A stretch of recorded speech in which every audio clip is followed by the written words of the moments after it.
Capítulo 8 de la religión civil. Los primeros reyes de los hombres fueron los dioses, y su primera forma de gobierno la teocrática. Es necesario un profundo cambio de sentimientos e ideas para decidirse a tomar a un semejante por señor y jactarse de que de este modo se encontrará uno bien. Al colocar a Dios al frente de cada sociedad política, resultó que hubo tantos dioses como pueblos. Dos pueblos extranjeros y casi siempre enemigos no podían reconocer durante mucho tiempo a un mismo Señor. Así, pues, de las divisiones nacionales resultó el politeísmo y de éste la intolerancia teológica y civil que, naturalmente, es la misma. La guerra política era también teológica. Las competencias de los dioses estaban, por decirlo así, determinadas por los límites de las naciones. El dios de un pueblo no tenía derecho alguno sobre los demás pueblos. Cuando los judíos, sometidos a los reyes de Babilonia y más tarde a los reyes de Siria, se obstinaron en no reconocer más Dios que el suyo, esta negativa, considerada como una rebelión contra el vencedor, les atrajo las persecuciones que se leen en su historia y de las cuales no existe otro ejemplo antes del cristianismo. Estando cada religión unida únicamente a las leyes del Estado que la prescribe, no había otra manera de convertir a un pueblo que la de someterlo, ni existían más misioneros que los conquistadores. Y como era obligación o ley de los vencidos cambiar de culto, era preciso vencer antes de hablar de él. Lejos de combatir los hombres por los dioses, eran los dioses los que combatían por los hombres. Cada cual pedía al suyo la victoria y la pagaba con nuevos altares. Dejaban a los vencidos sus dioses, como les dejaban sus leyes. El espíritu del cristianismo lo conquistó todo. El culto sagrado ha permanecido siempre, o se ha convertido de nuevo en independiente del soberano y sin unión necesaria con el cuerpo del Estado. De todos los autores cristianos, el filósofo Hobbes es el único que ha visto el mal y el remedio. Hobbes se ha atrevido a proponer reunir las dos cabezas del águila y reducir todo a una unidad política, sin lo cual jamás habrá Estado ni gobierno bien constituido. Pero debió haber visto también que el espíritu dominador del cristianismo era incompatible con su sistema y que el interés del sacerdote será siempre más fuerte que el del Estado. La ley cristiana es, en el fondo, más perjudicial que útil para la constitución del Estado. La religión, considerada en relación con la sociedad, puede también dividirse en dos clases, la religión del hombre y la del ciudadano. La primera, sin templos, sin altares, sin ritos, limitada al culto puramente interior del Dios Supremo y a los deberes eternos de la moral, es la pura y simple religión del Evangelio, el verdadero teísmo y lo que se puede llamar el derecho divino natural. La otra, inscrita en un solo país, le proporciona sus dioses, sus patronos propios y tutelares, tiene sus dogmas, sus ritos y su culto exterior, prescrito por leyes. Exceptuando la nación que le rinde culto, todo es para ella infiel, extraño, bárbaro. Así fueron todas las religiones de los primeros pueblos, a las que se puede dar el nombre de derecho divino, civil o positivo. Existe una tercera clase de religión que, al dar a los hombres dos legislaciones, dos jefes, dos patrias, los somete a deberes contradictorios y les impide poder ser a la vez devotos y ciudadanos. Consideradas políticamente estas tres clases de religiones, Las tres tienen defectos. La primera es tan evidentemente mala que es perder tiempo detenerse a demostrarlo. Todo lo que rompe la unidad social no vale nada. Todas las instituciones que colocan al hombre en contradicción consigo mismo carecen de valor.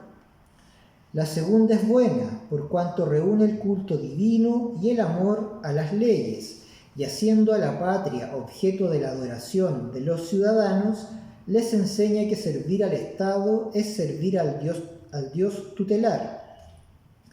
Es una especie de teocracia, en la cual no se debe tener otro pontífice más que el príncipe, ni otros sacerdotes más que los magistrados. Morir por la patria es ir al martirio, violar las leyes es ser impío, someter a un culpable a la execración pública es destinarlo a la cólera de los dioses. Pero es mala porque, estando fundada sobre el error y la mentira, engaña a los hombres, los hace crédulos, supersticiosos y ahoga el verdadero culto de la divinidad en un vano ceremonial. Es mala, además, porque al ser exclusiva y tiránica, hace un pueblo sanguinario e intolerante, de modo que no respira sino asesinatos y matanzas, y crea hacer una acción santa matando a cualquiera que no acepte a sus dioses. Un pueblo así se halla en un estado natural de guerra con todos los demás, muy perjudicial para su propia seguridad. La religión del hombre o el cristianismo es completamente diferente. Por esta religión santa, sublime, verdadera, los hombres, hijos del mismo Dios, se reconocen todos hermanos, y la sociedad que los une no se disuelve ni siquiera con la muerte. Mas, al no tener esta religión ninguna relación con el cuerpo político, deja que las leyes saquen su fuerza de sí mismas, sin añadirle fuerza alguna. De ahí que uno de los grandes lazos de la sociedad particular quede sin efecto. Además, lejos de conseguir que los corazones de los ciudadanos se fundan con el Estado, los separa de él como de todas las cosas de la tierra. No conozco nada más contrario al espíritu social. Se nos dice que un pueblo de verdaderos cristianos formaría la más perfecta sociedad que se pueda imaginar. No veo en esta suposición más que una dificultad. Una sociedad de verdaderos cristianos no sería una sociedad de hombres. Afirmo que tal sociedad no sería, con toda su perfección, ni la más fuerte ni la más duradera. Carecería de unión, y su vicio destructor radicaría en su perfección misma. Cada cual cumpliría sus deberes, el pueblo se mantendría sumiso a las leyes, los jefes serían justos y moderados, los magistrados íntegros e incorruptibles, los soldados despreciarían la muerte, no habría vanidad ni lujo, todo ello sería muy bueno. Pero vayamos un poco más lejos. El cristianismo es una religión completamente espiritual, que se ocupa únicamente de las cosas del cielo. La patria del cristianismo no es de este mundo. Cumple con su deber, es cierto, pero lo cumple sintiendo una profunda indiferencia. Con tal de que no tenga nada que reprocharse, poco le importa que las cosas vayan bien o mal aquí abajo. Si el Estado florece, apenas si se atreve a gozar de la felicidad pública. Teme enorgullecerse de la gloria de su país. Si el Estado perece, bendice la mano de Dios que se deja sentir sobre su pueblo. Para que la sociedad fuese pacífica y la armonía se mantuviese, sería preciso que todos los ciudadanos, sin excepción, fuesen igualmente buenos cristianos. La caridad cristiana no permite pensar mal del prójimo. Si, por desgracia, surgiera un solo ambicioso, un solo hipócrita, este individuo daría con seguridad buena cuenta de sus piadosos compatriotas.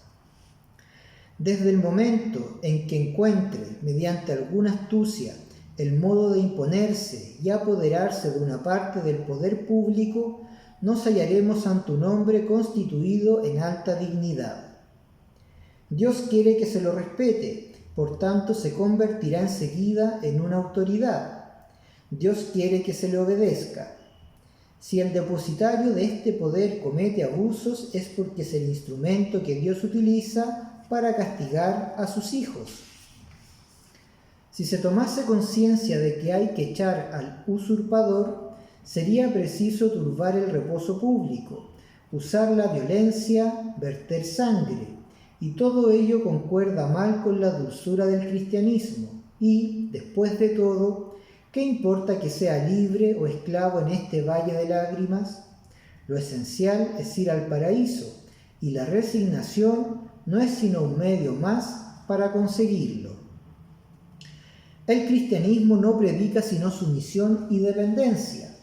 Su espíritu es demasiado favorable a la tiranía, de modo que ésta siempre se aprovecha de ellos. Los verdaderos cristianos están hechos para ser esclavos, lo saben y no se conmueven demasiado por ello. A sus ojos, esta corta vida tiene poco valor. El derecho que el pacto social da al soberano sobre los súbditos no excede, como he dicho, los límites de la utilidad pública. Los súbditos no tienen, pues, que rendir cuentas de sus opiniones al soberano, sino en la medida en que estas opiniones interesan a la comunidad. Al Estado, entonces, le importa que cada ciudadano tenga una religión que le haga amar sus deberes, pero los dogmas de esta religión no le interesan ni al Estado ni a sus miembros, sino en cuanto se relacionen con la moral y con los deberes que quien la profesa está obligado a cumplir para con los demás. Cada cual puede tener, por lo demás, las opiniones que le plazca, sin que el soberano tenga que estar enterado. El soberano no tiene ninguna competencia en el otro mundo. Cualquiera que sea la suerte de sus súbditos en una vida futura, no es asunto que le competa, con tal de que sean buenos ciudadanos en esta. Existe una profesión de fe puramente civil, cuyos artículos deben ser fijados por el soberano, no precisamente como dogmas de religión, sino como normas de sociabilidad, sin las cuales es imposible ser buen ciudadano y súbdito fiel. El soberano no puede obligar a nadie a creerlas, pero puede desterrar del Estado a cualquiera que no las acepte. Puede desterrarlo, si no por insociable, por no ser capaz de amar sinceramente las leyes, la justicia e inmolar la vida en caso de necesidad ante el deber. Los dogmas de la religión civil deben ser pocos, sencillos, enunciados con precisión, sin explicaciones ni comentarios. La existencia de la divinidad poderosa, inteligente, bienhechora, previsora y providente, la vida futura, la felicidad de los justos, el castigo de los malvados, la santidad del contrato social y de las leyes. He aquí los dogmas positivos.